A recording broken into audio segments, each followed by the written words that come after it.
नमस्कार, मी doctor Manjiri Valsankar, director Bhide hospital test tube baby centre, Navi Peth, Pune.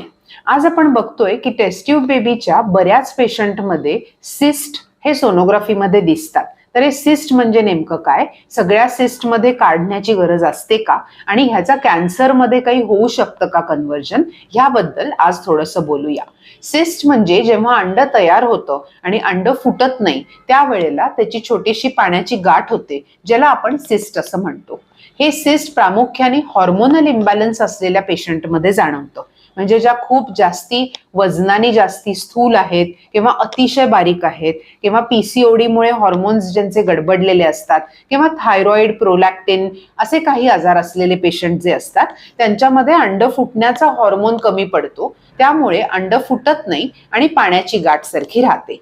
आता हे विरघळण्यासाठी मोस्टली औषधं गोळ्या ह्याचा एक 80% पेशंटमध्ये फायदा होतो.